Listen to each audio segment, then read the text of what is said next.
everybody, this is Film Nerd. Today I'm joined by one of the great icons of genre cinema. For over 40 years, he's produced and directed some of the weirdest and wildest sci-fi and horror films imaginable.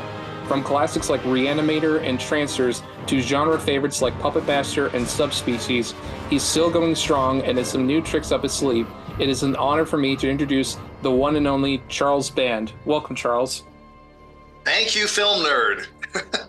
That's what they call you. So I just got to call you. That's your first name, Film, and your last name's Nerd, right? Just making sure. Yeah, exactly. That's what it says on my business card if I had one. But no. Do you mind if I call you? Is it Charles or Charlie? I don't care. Charlie's fine. Better. Okay. Well, first of all, Charlie, let me just say it is a huge honor for me to speak to you. I'm a huge fan of your stuff, from Empire to Full Moon. I own several of your movies. I've watched many of them. I even have a whole series on my website where I review the movies that you've produced. So I'm a pretty big fan of your work. Well, thank you. Well, you make enough movies, hopefully you get some some fans, people. Yeah, I've done this. I don't want to age myself, because God forbid you do that in Hollywood. But actually, this is my 51st year of doing this, so it's a lot of years, but they go by really quickly. And the medium changes, the delivery systems, the world to some degree changes, but I feel like I'm still making the same sort of hopefully entertaining, escapism. So we'll talk about it. Yeah, absolutely. So you have this new line that you just recently started up called Pulp Noir. Right. Tell us a little bit more about that. Like, what exactly was the inspiration behind Pulp Noir? Well, I listen to the fans a lot, because I travel and I try to do several conventions every year, and I also listen to people who are the sort of gatekeepers, on the various platforms that our movies are released on. Gone are the days of the video store, which a lot of us I know are sad about, but nonetheless. And I was getting a lot of feedback as far as what films people would like to see. Also, Sure. Because I didn't want to keep making, endless sequels to the 8 or 9 franchises that people know us for, know Empire 4 and Full Moon. It's not to say we won't be doing that. I definitely have a Puppet Master sequel starring Leech Woman in planned, and I've been promising people for 10 years or maybe longer to make Bride of the Head of the Family. And I mean, we'll do some of that, but I have a lot of concepts, since I come up with all the titles and concepts and basic log lines that I've been wanting to make. And the advice I was getting is go harder, go edgier. And the movies that were sort of examples, given to me are movies like, Castle Freak and From Beyond and Reanimator and Dolls, and shows that are, somewhat. I mean, they're part of what I've done, but they're not the puppet and doll movies. Let's just put it that way. So yeah, of course. So more Lovecraftian. So along with some good feedback, I've designed 10 concepts that under the Pulp Noir logo that I think really address that. They're definitely more ambitious. So we have a really great, robust Patreon program I'll tell you about. We were lucky to bring in a few foreign distributors who did a lot of the work for us back in the 90s. And, we've stepped up a little bit with budget. We don't want to make these movies and go out of business. So we're always trying to be careful. Of course. But so I think, as evidenced by the first 2 Pulp Noir movies, Quadrant, which is the first, it's done, it's ready. It comes out on the 23rd of August. And we are in the final weeks of finishing the second Pulp Noir movie called Death Streamer. And I think both concepts, I think, address, and the execution for sure is going to be, there's no lack of blood and boobies and, whatever the stories call for. But, the first one, Quadrant, is about a female serial killer through this device, channels Jack the Ripper, and it just pushes her over the edge, and she starts, on a spree of pretty graphic murders. And so that's kind of cool and different. And some of the inspiration was from a movie I saw decades ago in the movie theaters, and the name's going to escape me, and it's going to come back in a minute. No worries. Altered States.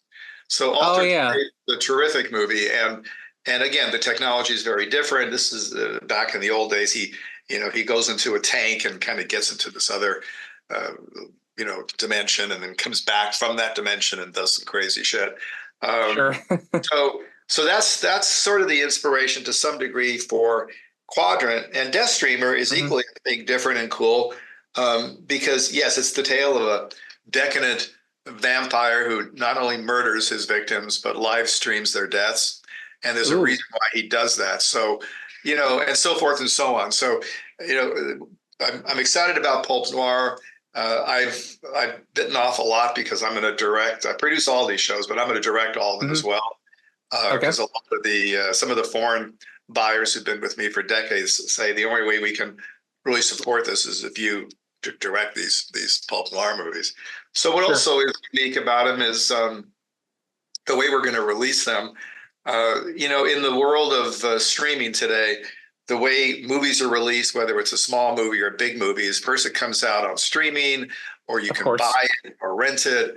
And then some months later, it'll come out on the free sites like Tubi, where you got to sit Hmm. through commercials. Then a few months later, Yeah. it comes out of Blu-ray and DVD.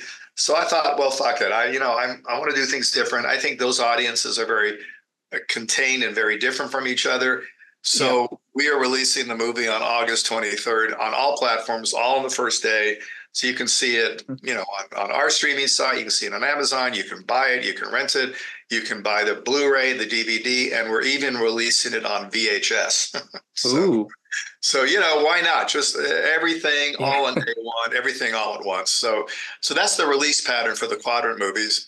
And the other cool thing is, when I shoot these, I'm composing both obviously for color, 16 Hmm. by 9, but we're also lighting this and working in a black and white vibe, because about a month or so after the release, we're going to release it in black and white, Ooh. to kind of capture the film noir vibe.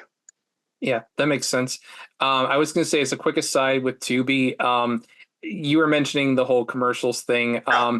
Normally, that kind of bothers me, but there have been times where I've watched some pretty bad movies on Tubi, and the commercials come on, and it's like, oh, thank God, I've got like a minute or two break from whatever movie it is. I haven't quite Yeah, heard it described that way, but there you go. If you're yeah, to me, it's your part of your business, so I get it. But to me, if I'm 10 or 15 minutes into a movie and I hate it, boy, I am just turning it off so quickly. It's hmm, a lot of the recent movies are just not clever enough. I mean, they're well crafted, they're well made, they're sure. gory. They need to be gory, but unless it's a clever story, it just loses my interest. Not too many movies are made that kind of fool you and pull you in, and then you go, oh crap, I didn't know that was going to happen at all.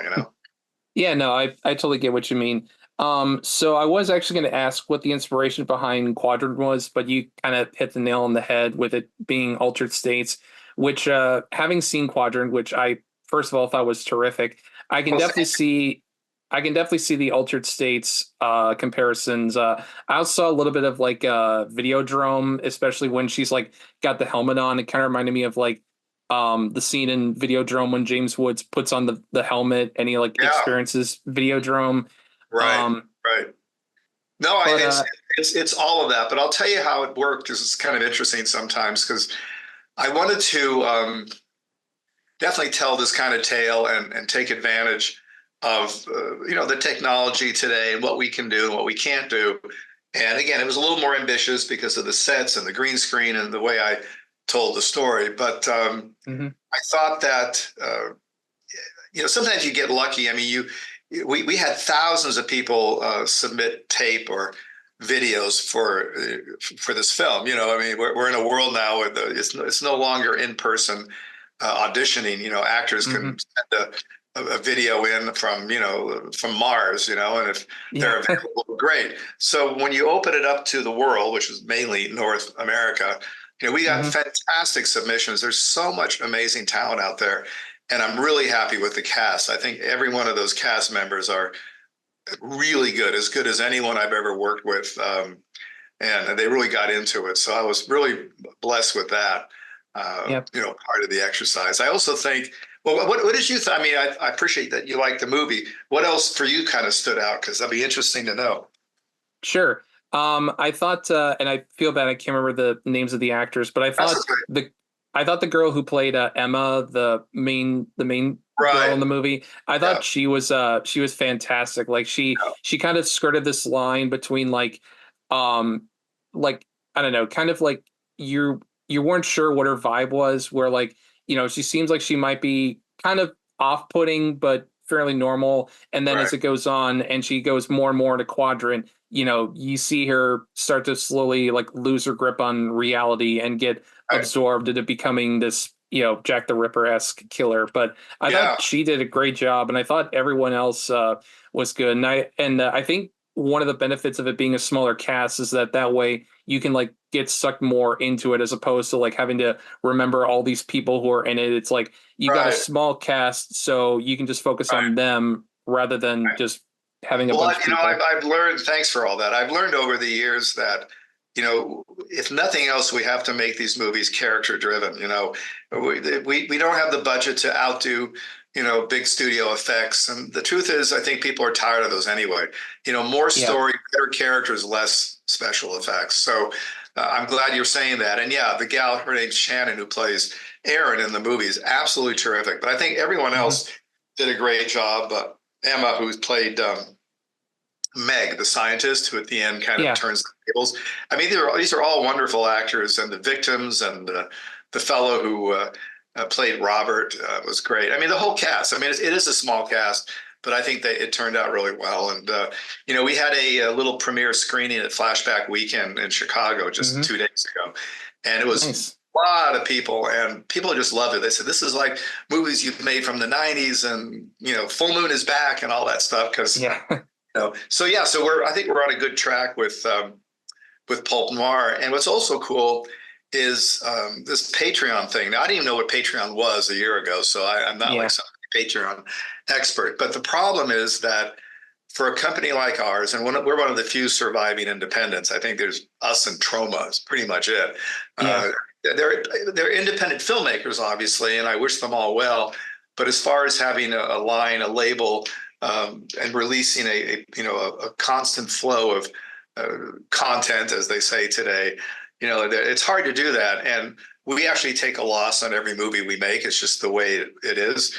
If this was Sure. 10 years ago or 15 years ago and Blockbuster and Hollywood video stores were open, we'd be doing well. We'd be making money as we did during that period. But those are Yeah. long on, and streaming has become, digital nickels or dimes. So we don't recover all the money, but it helps the label, it helps the brand, and plus it helps me stay sane. I'm not, I don't Yeah. wake up to be a bureaucrat. I want to keep making movies, and I figure, No, of well, course. let me really push into this. So when it was explained to me that we could get a little contribution through Patreon, I understood what that was. I did some research. I thought, great. Well, let me see if we can involve the fans in this program. So basically, yeah, you go to Patreon. It's Full Moon. It's the Pulp Noir series, and we have different tiers. And now I can speak a little more intelligently about it. As cheap as Yeah. I think $10 or $5, and we're doing all sorts of things and gifts and previews to things. Like I call it a vidcast, even though I guess it's a podcast I've done for a few years called Yeah. Charles Mann's Full Moon Freak Show. And I've had fantastic people, friends of mine from John Carpenter and Rob Zombie and Cassandra Peterson. And Yeah. we just had a lot of cool people. So this current season, we're premiering it all. And we have been premiering the new episodes first on Patreon. And then we send Yeah. people free stuff. But the tier I want to talk about for a couple minutes, because we've Okay. actually been surprised by how many people have signed up for it. It's, of course, the more expensive, awesome tier, and appropriately named. It's called the head of the family tier. So basically, it's $250 a month, which is a lot of money for a lot of people. I Hmm. know that. But you can go for a month or two and drop out. You're not obligated. But what's cool about it is if you go on Patreon, you'll see that we give you some pretty insane gifts just to sign up.